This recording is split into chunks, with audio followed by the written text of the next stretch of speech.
Here is the fourth type of diarrhea, which is secretory diarrhea.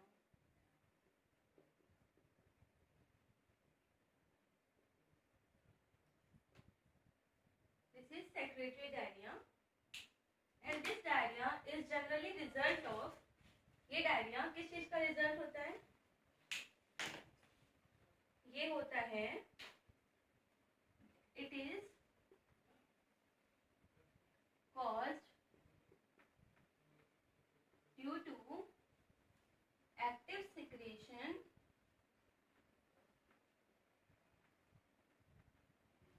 what? Due to active secretion of what? Of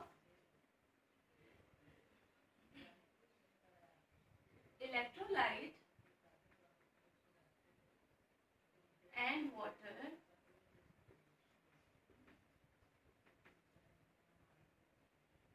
by, आखिर कहीं से तो secretion होगा ना, तो by intestinal epithelium. What? Intestinal epithelium.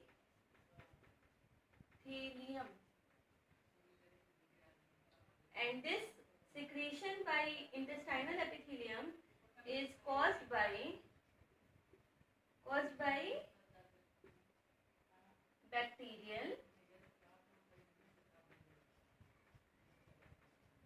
and viral infection. Got it, guys? This is caused due to bacterial and viral infection.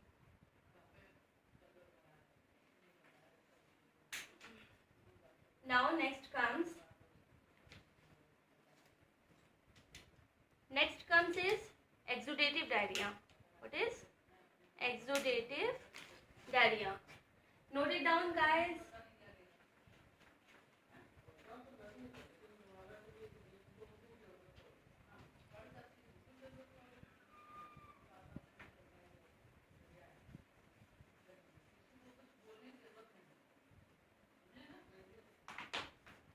So this is fifth type is exudative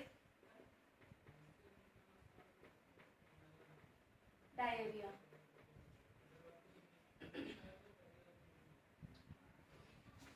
Exudative diarrhea. It is associated with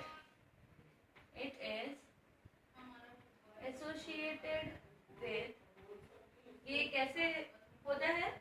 This is associated with mucosal damage. देखिए, science का हर एक नाम खुद suggest करता है कि मैं क्या हूँ. अब जैसे ये एक्सुडेटिव वर्ड है, तो एक्सुडेटिव मतलब क्या होता है कि something is coming out from something, मतलब कि कोई भी फ्लूइड का कहीं से बाहर आना. अब आपको जाहिर होगा आगे कि मैं ऐसा वर्ड का यूज कैसे बता रही हूँ, तो आगे देखिए. It is associated with mucosal damage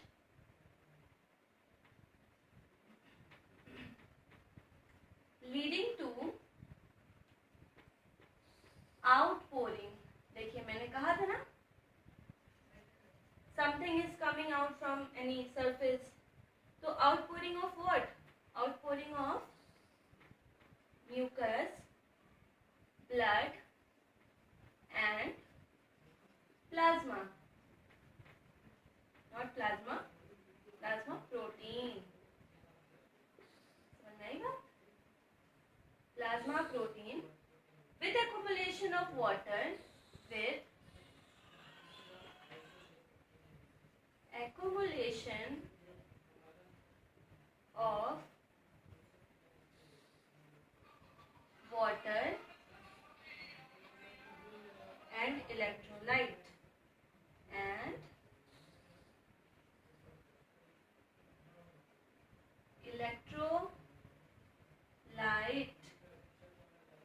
समझ में आई बात?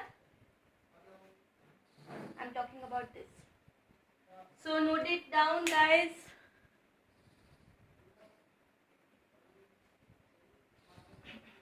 Hope this is clear to you all.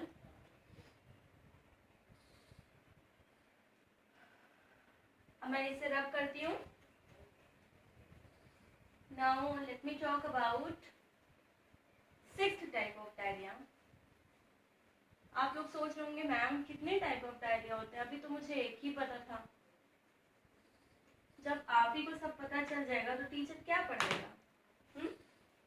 चलिए, ये 6th है लिमिटेड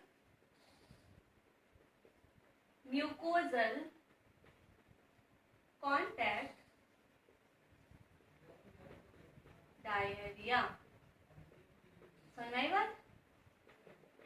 तो वो लिमिटेड म्यूकोजल कॉन्टैक्ट डायरिया।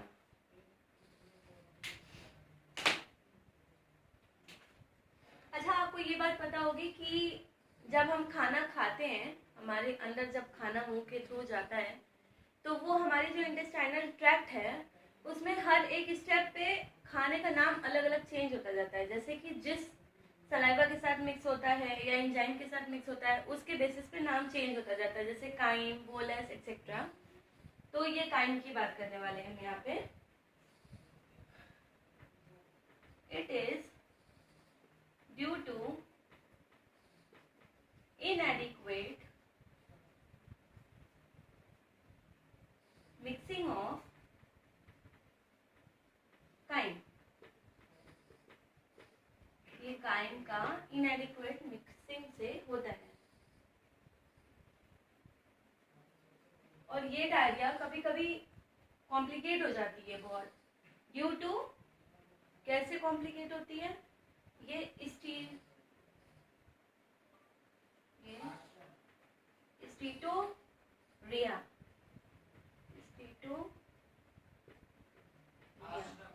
ठीक है, ये स्टीटोरिया जो होता है, ये इसमें क्या होता है,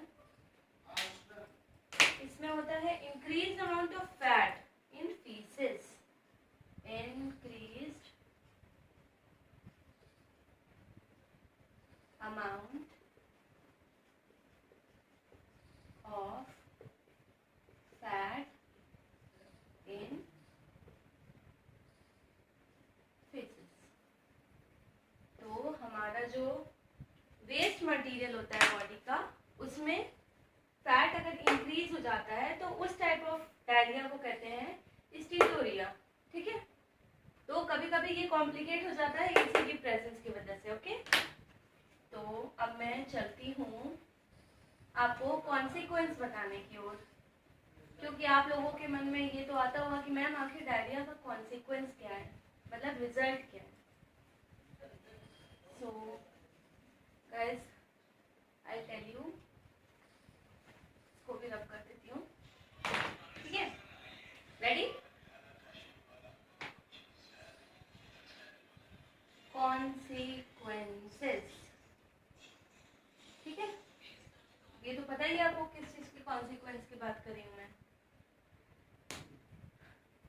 चलिए, जब किसी इंसान को डायरिया होता है ना,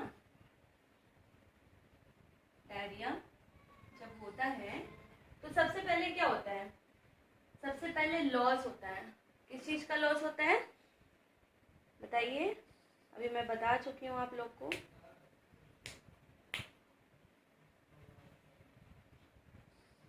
लॉस होता है वाटर और इलेक्ट्रोलाइट का।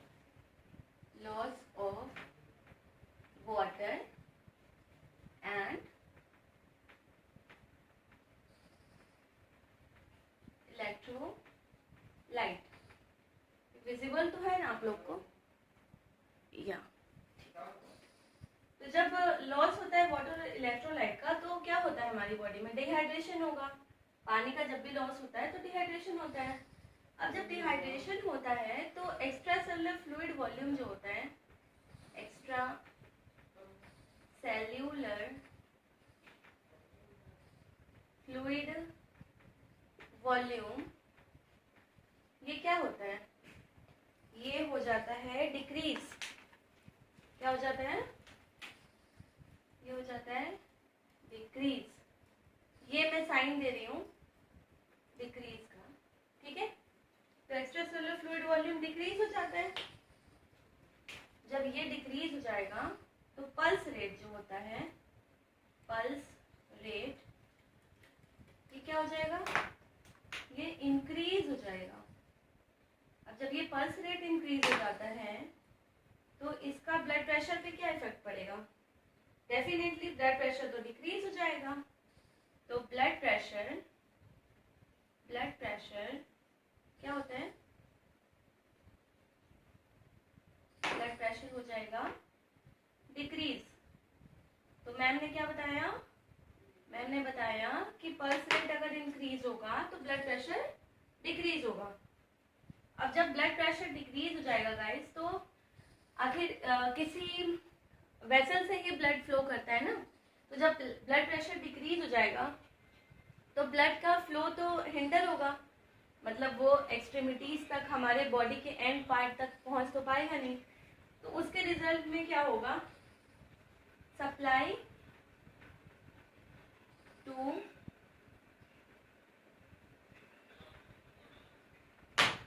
बॉडी एक्सट्रीमिटीज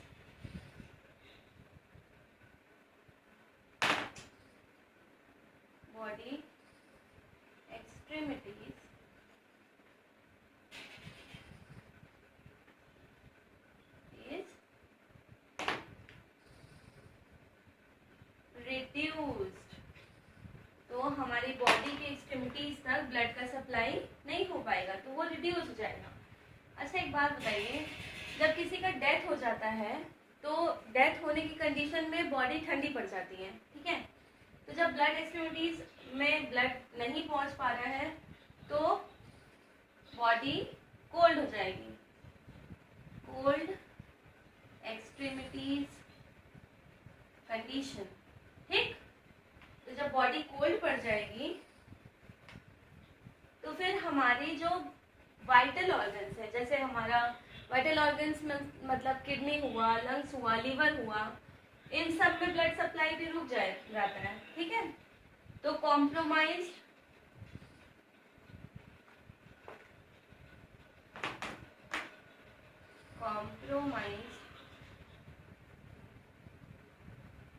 ब्लड सप्लाई कहाँ, टू वाइटल ऑर्गन्स, ओके। तो हमारे वाइटल ऑर्गन्स पे ब्लड सप्लाई कॉम्प्रोमाइज हो जाता है, जिसका रिजल्ट ये होता है कि जो यूरिन आउटपुट होता है, किडनी रिस्पॉन्सिबल होती है यूरिन के लिए, ठीक है। तो यूरिन आउटपुट जो होता है वो डिक्रीज हो जाता है, डिक्रीज्ड यूरिन आउटपुट। अब जब यूरिन आउटपुट डिक्रीज हो जाएगा तो बैलेंस तो बॉडी का बिगड़ने लगेगा। किस चीज का बैलेंस, एसिड बेस बैलेंस। तो एसिड बेस बैलेंस जो होता है वो डिस्टर्ब हो जाएगा। क्या हो जाएगा, डिस्टर्ब्ड। अब जब एसिड बेस बैलेंस डिस्टर्ब हो जाएगा तो फिर फाइनली क्या होगा, फाइनली बेस रिजर्व जो हमारी बॉडी का होता है वो खत्म होने लगेगा धीरे धीरे। यहाँ से मैं रब कर रही हूँ और मैं यहाँ से ऐसे ऊपर बढ़ूंगी, ठीक है। तो जब एसिड बेस बैलेंस डिस्टर्ब हो जाएगा तो क्या होगा, डिप्लीशन होगा, किसका, डिप्लीशन ऑफ बेस रिजर्व, ठीक। Okay guys, okay. तो डिप्लीशन होगा बेस रिजर्व का। As a result of that acidosis condition हो जाएगी, ठीक। तो कौन सी कंडीशन हो जाएगी, एसिडोसिस।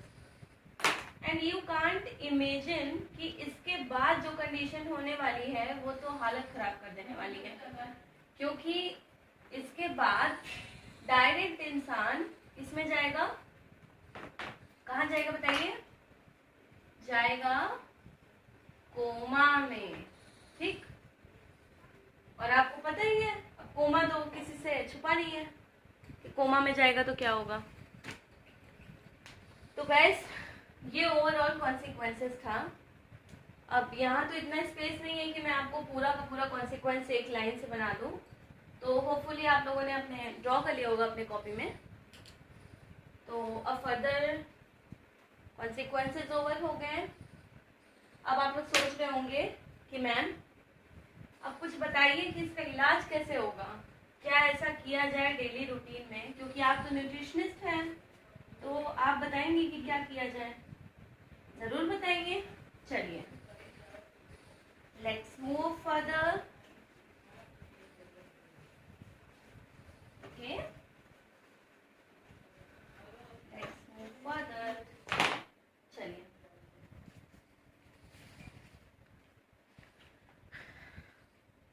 अब होगा डायरिया का ट्रीटमेंट। क्या होगा? Treatment and management.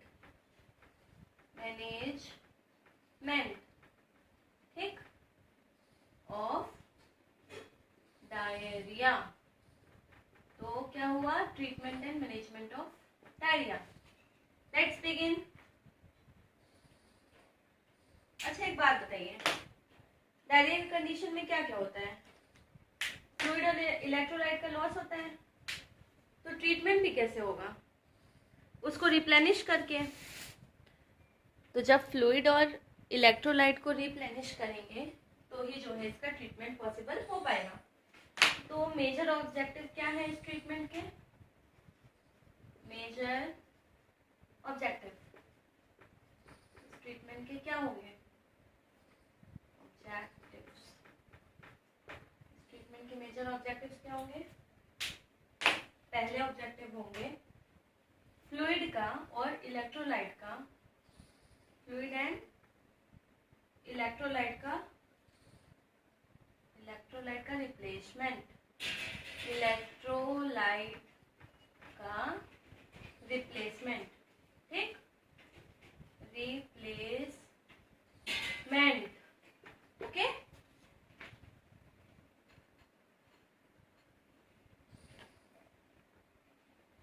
अब हो गया फ्लूइड और इलेक्ट्रोलाइट का रिप्लेसमेंट। अच्छा एक बात बताइए, जब ये फ्लूइड और इलेक्ट्रोलाइट का रिप्लेसमेंट होगा तो इस थेरेपी के अंदर कुछ ना कुछ स्टेप्स होंगे जो हमको फॉलो करने पड़ेंगे, ठीक है? तो पहला स्टेप जो हमको फॉलो करना पड़ेगा इस थेरेपी को करने के लिए, तो पहला स्टेप क्या फॉलो करना पड़ेगा? सबसे पहले तो ये पता करेगा कि डिटरमाइन स्टेटस ऑफ डिहाइड्रेशन, कि आखिर भाई डिहाइड्रेशन है कितना, ठीक। अब हमको डिहाइड्रेशन कितना है ये तो पहले पता करना पड़ेगा, और जब ये हम पता कर लेंगे तब हम करेंगे अपना फ्लूइड मैनेजमेंट, ठीक। अब फ्लूइड मैनेजमेंट एक मेजर स्टेप होगा जिसमें कि आपको पता होना चाहिए कि सारी चीजें कितने कितनी क्वांटिटी में और किस तरह से लेनी है, ठीक है। तो ये होगा फ्लूइड मैनेजमेंट, ठीक है। तो फ्लूइड मैनेजमेंट में क्या होगा? सबसे पहले, अच्छा आप लोगों ने सुना होगा कि जनरली जब हॉस्पिटल में कोई डायरिया का पेशेंट एडमिट होता है तो उसे ORS दिया जाता है, ठीक है। ORS का घोल दिया जाता है। तो ये आखिर ORS का घोल होता क्या है, या फिर बताइए पहले कि ORS का फुल फॉर्म क्या होता है? ORS का फुल फॉर्म होता है ओरल रिहाइड्रेशन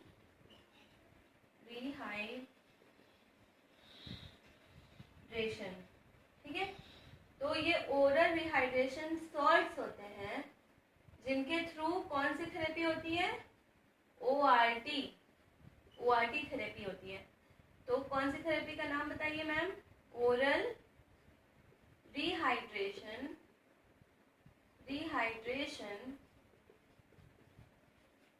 थेरेपी, ठीक। ओरल रिहाइड्रेशन थेरेपी किससे होती है? ORS सॉल्ट से होती है। अब आपको ये जानना जरूरी है कि आखिर ये ORS सॉल्ट के अंदर होता क्या क्या है। ठीक है, तो ORS सॉल्ट के अंदर होता ये है, देखिए देखते जाइएगा, sodium, sorry capital letters use करना है ना, सोडियम क्लोराइड कितना होता है,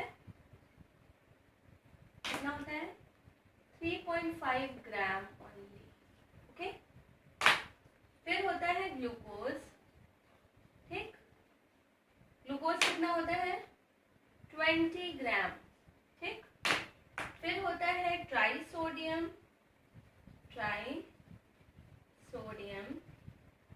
सिट्रेट। ये आप नोट डाउन कर लीजिए ताकि अगर घर में किसी को डायरिया हो तो आप ये बना सके खुद से, राइट। वैसे ये बहुत लीस्ट अमाउंट में मार्केट में अवेलेबल होता है, 2.9 ग्राम। ठीक है, तो आप मार्केट से लेके बना सकते हैं, वो ज़्यादा इजी होगा। पोटेशियम, कहाँ पोटेशियम क्लोराइड खोजेंगे, है ना, पोटेशियम क्लोराइड कितना 1.5 ग्राम। ठीक है, उसके बाद ये सारी चीजें कहाँ डिजोल्व की जाती हैं, डिजोल्व की जाती हैं इन पोटेबल वाटर।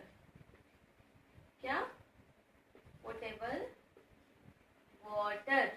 ओके, इसमें डिजोल्व कर दी जाती है। ये नोट डाउन कर लिया आप लोगों ने। अब आपने ये बना तो लिया और पेशेंट को दे भी दिया। अब आपको ये पता करना है कि मैम अगर ये हम लोगों ने प्रोवाइड किया ORS मिक्सचर तो उससे पेशेंट को फायदा क्या होगा, मतलब उसे क्या क्या अमाउंट में क्या क्या चीजें मिलेंगी। ठीक है, तो मैं बताती हूँ कि फिर मिलेगा क्या पेशेंट को। जब तक पेशेंट में कोई सुधार नहीं दिखेगा तो डॉक्टर किस काम का, है ना। चलिए, तो ये पेशेंट को सॉल्यूशन, ये जो सॉल्यूशन है ये पेशेंट को क्या प्रोवाइड करेगा, ये प्रोवाइड करेगा ग्लूकोज। ठीक है, ये मैं ग्लूकोज को लेती हूँ ग्राम पर 100 ml में। ओके, तो ये कितना ये ग्लूकोज आपको पता है ना कि एनर्जी प्रोवाइड करता है, तो ये ग्लूकोज कितना प्रोवाइड करेगा एनर्जी 2। ठीक है, मतलब 2 ग्राम पर 100 ml, तो ये प्रोवाइड करेगा एनर्जी, प्रोवाइड एनर्जी। सब चीजें मैं लिखना नहीं चाहती हूँ, थोड़ा आप भी नोट डाउन करते रहिएगा जो मैं बोलती जाती हूँ। ठीक है, तो ग्लूकोज मिलेगा, फिर मिलेगा सोडियम। ठीक है, तो सोडियम मिली इक्विवेलेंट में मिलेगा, मिली इक्विवेलेंट पर लीटर में मिलेगा। कितना मिलेगा मैम, मिलेगा ये 90। ठीक है, और ये सोडियम क्या करेगा, ये रिहाइड्रेशन कराएगा, रिहाइड्रेशन क्या करेगा, रिहाइड्रेशन कराएगा। ओके, फिर उसके बाद हमें मिलेगा पोटेशियम। ठीक, तो पोटेशियम मिलेगा, ये भी मिली इक्विवेलेंट पर लीटर में, तो ये मिलेगा 20। और जो मैंने आपको बताया था कॉन्सिक्वेंसेस में एसिडोसिस होता है, जब एसिड बेस बैलेंस डिस्टर्ब होता है तो एसिडोसिस होता है, तो ये प्रिवेंट करेगा। क्या प्रिवेंट करेगा, ये प्रिवेंट करेगा एसिडोसिस। ठीक है, एसिडोसिस प्रिवेंट करेगा। उसके बाद हमको मिलेगा फ्लोराइड। ठीक है, तो फ्लोराइड मिलेगा, ये भी मिलेगा मिली इक्विवेलेंट पर लीटर में, और ये कितना मिलेगा, ये मिलेगा 80। ठीक है, और ये भी रिहाइड्रेशन कराएगा। ठीक है, क्या क्या रिहाइड्रेशन कराएगा, सोडियम और क्लोराइड। ठीक है, तो ये रिहाइड्रेशन कराएगा। ठीक, उसके बाद हमको मिलेगा बाइकार्बोनेट, बाइकार्बोनेट। ओके, तो बाइकार्बोनेट भी हमको मिली इक्विवेलेंट में मिलेगा, मिली इक्विवेलेंट। देखिए सबका यूनिट याद करना इतना इम्पोर्टेंट नहीं है आपके लिए, क्योंकि you are not going to write examination और something, just for your knowledge purpose आप यूनिट एक बार देख लीजिएगा, बाकी इतना याद करने की जरूरत नहीं है। ओके, तो ये 30 कितना मिलेगा, ये मिलेगा 30। और जो हमारा बेस रिजर्व डिस्टर्ब हुआ था ना, तो ये बेस रिजर्व को बनाएगा, ये क्या करेगा, बिल्ड करेगा।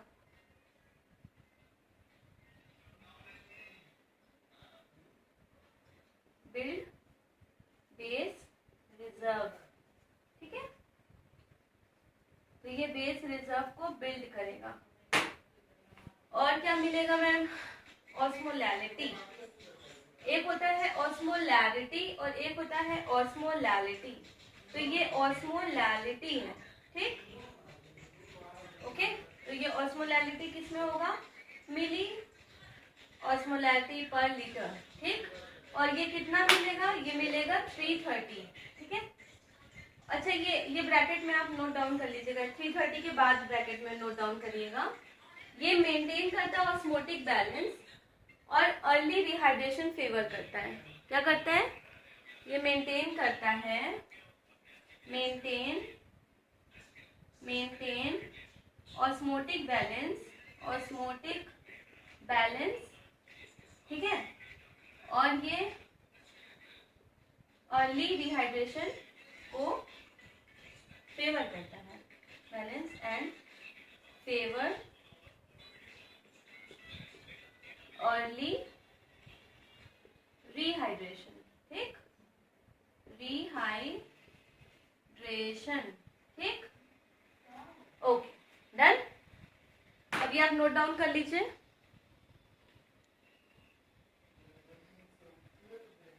आप इसे नोट डाउन करिए।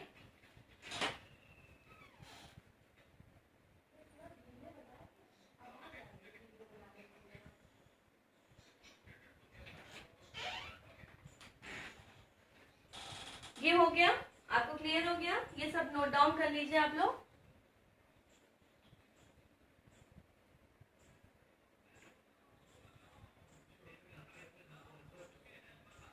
अब आपको ये जानना जरूरी है कि मैम ठीक है, आपने ये सब तो बता दिया कि ORS मिक्सचर बनेगा कैसे, उससे मिलेगा क्या। अब आप ये भी बता दीजिए कि आखिर हम लोग को लेना कितना है एनर्जी, क्योंकि बहुत सारे various factors are involve in treating a patient suffering from diarrhoea. Okay, तो वेरियस फैक्टर्स में ये फैक्टर भी इन्वॉल्व होता है कि आखिर एनर्जी कितनी लेनी है, ठीक है, और बाकी सारी चीजें। तो अब मैं बताऊंगी आपको, मैं रिकमेंड करूंगी कि आपको कितना कितना क्या क्या लेना होता है, ठीक है। जो हमारा इंडियन डायबिटिक्स एसोसिएशन है वो रिकमेंड करता है पेशेंट्स को कह रही हूँ, डाइटिशियंस को रिकमेंड करता है कि आप लोग इतना इतना जो है अपने पेशेंट्स को आप लोग को देना है, एनर्जी और सारी चीजें, ठीक है। तो ये मैं कर रही हूँ रिकमेंड, ठीक है, रिकमेंडेशन, ठीक। तो रिकमेंडेशन हो गया। अब क्या रिकमेंड करती हूँ मैं,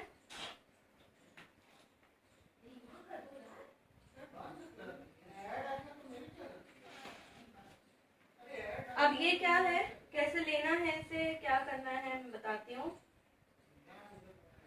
ये डाइटरी इनटेक होता है, वो जो रिकमेंडेड डाइटरी इनटेक होता है उसके अकॉर्डिंग लेना पड़ता है। RDI का नाम सुना आप लोगों ने, इसका मतलब होता है रिकमेंडेड डाइटरी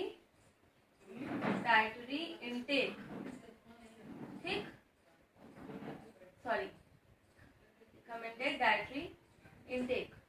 अब ये होता है, इसी के अकॉर्डिंग रिकमेंडेशन किया जाता है। अब मैं पहला बताती हूँ एनर्जी के बारे में। आप भी सोच रहे होंगे मैम एनर्जी कर रही है, आखिर बताइए आगे। बता रही हूँ, एनर्जी के बारे में बता रही हूँ। तो जब हमारा एक्यूट फेज का डायरिया होता है ना, मैंने आपको बताया एक्यूट डायरिया होता है, क्रोनिक डायरिया होता है, तो जब हमारा एक्यूट फेज का डायरिया होता है तो हम डाइटिशियंस फेवर करते हैं कि 200 to 300 किलो कैलोरी इंक्रीमेंट एक फिजिबल टारगेट हम लोग फेवर करते हैं। तो एक्यूट डायरिया कंडीशन में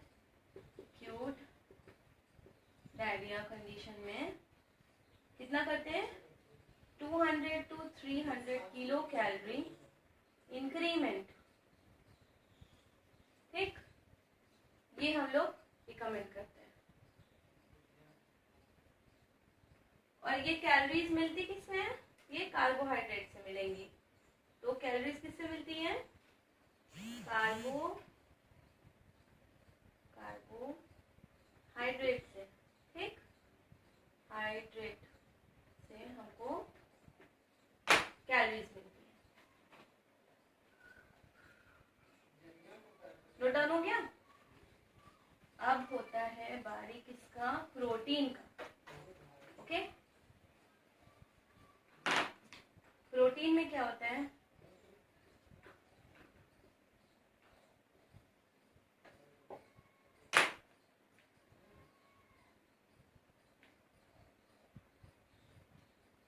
अब जैसे जो क्रोनिक डायरिया कंडीशन मैंने बताया था, क्रोनिक डायरिया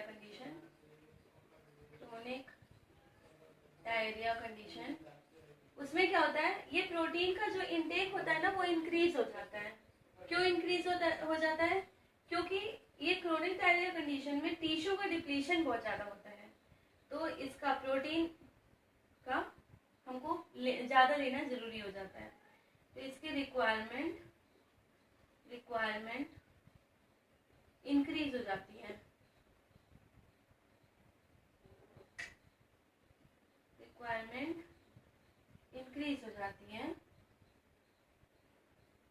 इन क्रोनिक डायरिया कंडीशन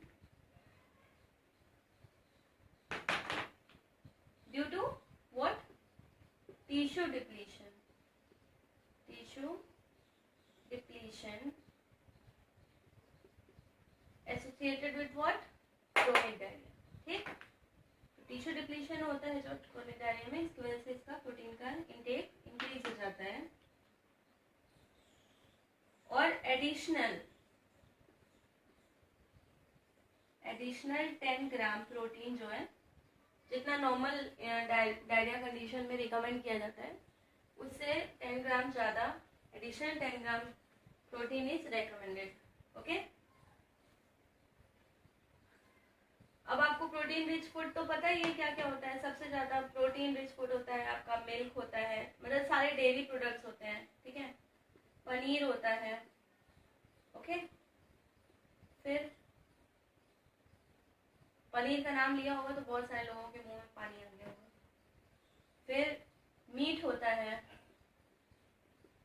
ठीक, एग होता है। तो ये सब जो होता है प्रोटीन प्रोवाइड करता है, ओके। अब बारी आती है फैट की, ओके।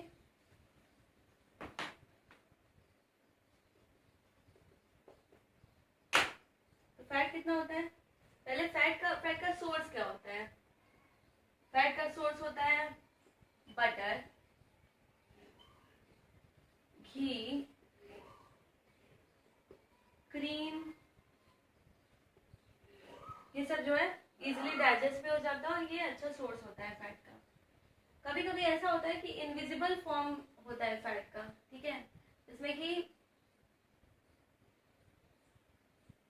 कि इनविजिबल फॉर्म होता है फैट का, जो कि आपको दिखेगा नहीं। जैसे ये सब जो होता है घी, जनरली कोई भी कह देता है कि ये तो मतलब इसमें ज़्यादा फैट होगा, लेकिन जो इनविजिबल फॉर्म होता है फैट का वो किस में प्रेजेंट होता है।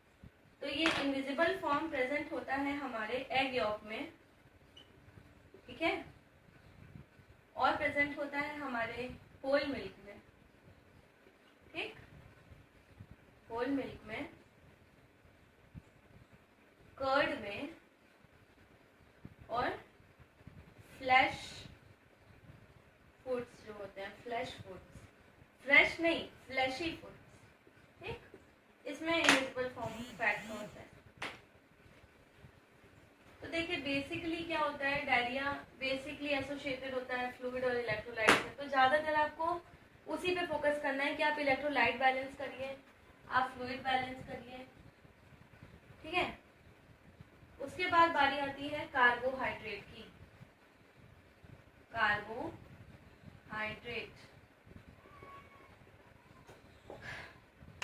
तो कार्बोहाइड्रेट में क्या होता है, जो एक पर्टिकुलर अमाउंट जरूरी होता है ना कार्बोहाइड्रेट का, वो होता है 60 to 65% ऑफ टोटल एनर्जी, ठीक है,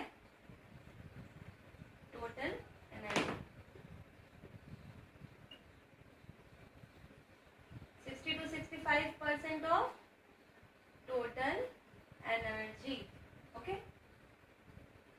और इसका सोर्स क्या क्या है, इसका सोर्स तो मैम सबको पता है, मैम आप क्या बताएंगे। इसका सोर्स होता है ग्लूकोज, ठीक, इसका सोर्स होता है शुगर, हनी, जैगरी, जैगरी मतलब गुड़, ठीक, पोटैटो, यम, कोलोकेसिया, राइस, सागो, ठीक, ओके। तो ये हमारा सोर्स होता है। अब कार्बोहाइड्रेट के बाद आता है फाइबर। क्या आता है, फाइबर। चलिए फाइबर बताती हूँ मैं। इनसॉल्युबल फाइबर्स जो होते हैं, जैसे कि कोई स्किन होता है, किसी फ्रूट का स्किन हुआ, वेजिटेबल्स का स्किन हुआ, या उनके सीड्स हुए, ठीक है, या आपके वो स्ट्रक्चरल प्लांट, जैसे कि आपका जैसे प्लांट बॉडी जो कॉन्स्टिट्यूट करती है, जिससे प्लांट खड़ा रहता है, जो सपोर्ट सिस्टम होता है प्लांट बॉडी का, उसको कहते हैं स्ट्रक्चरल प्लांट मटेरियल। तो वो हुआ, तो ये सब जो होता है ये इनसॉल्युबल फाइबर होता है, और ज़्यादा से ज़्यादा इस इनसॉल्युबल फाइबर को खाने से अवॉइड करना चाहिए, ठीक है। तो इनसॉल्युबल फाइबर्स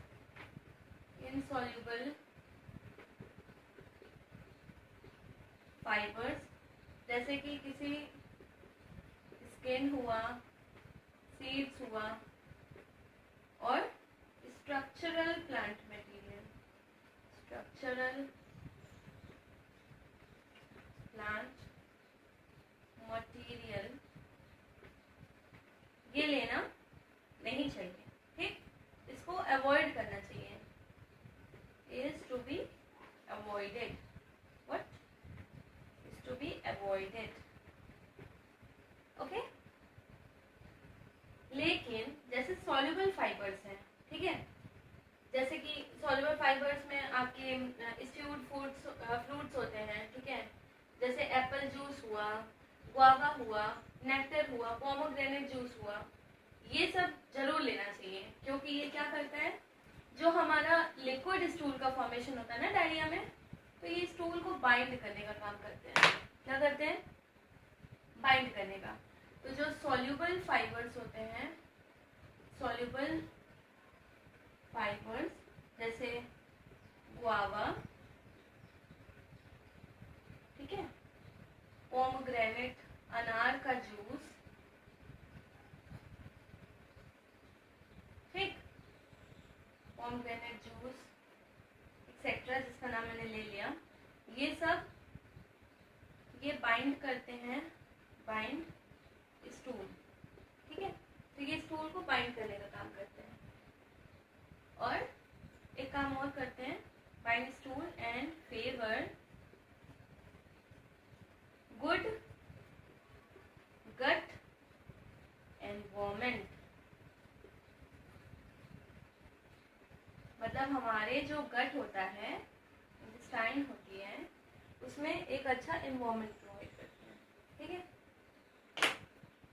इसके अलावा हमारा विटामिन्स, मिनरल्स और वाटर, ये भी बहुत इम्पोर्टेंट होता है, क्योंकि मल्टीविटामिन का काम तो आप लोगों को पता ही है कितने इम्पोर्टेंट होते हैं, क्योंकि हमारे मल्टीविटामिन, एक एक multivitamin, vitamin A, vitamin B, vitamin C, B के कितने सारे विटामिन होते हैं, तो ये सारे विटामिन बहुत ज़रूरी होते हैं। तो ये हमारे मिनरल, विटामिन एंड वाटर, ये एक नॉर्मल एडल्ट पर्सन को जितना ज़रूरी होता है उतना लेना चाहिए, रेगुलर लेना चाहिए, हर इंसान को लेना चाहिए। तो बी कॉम्प्लेक्स जो होता है आजकल क्या, बहुत पहले से ये बी कॉम्प्लेक्स मेडिसिन आ रही है, सब्स्टिट्यूशनल मेडिसिन आ रही है कि अगर आप फूड में अपने बी कॉम्प्लेक्स अगर आप नहीं ले पा रहे तो आप एक सब्स्टिट्यूशन के तौर पे आप बी कॉम्प्लेक्स टैबलेट्स ले सकते हैं, ठीक है। तो बी कॉम्प्लेक्स हुआ, कॉड लिवर ऑयल कैप्सूल्स हुए, ठीक है। तो और वाटर तो बहुत ही ज़्यादा इम्पोर्टेंट है, हर इंसान को at least 5 to 6 litres of water per day लेना चाहिए, ठीक है।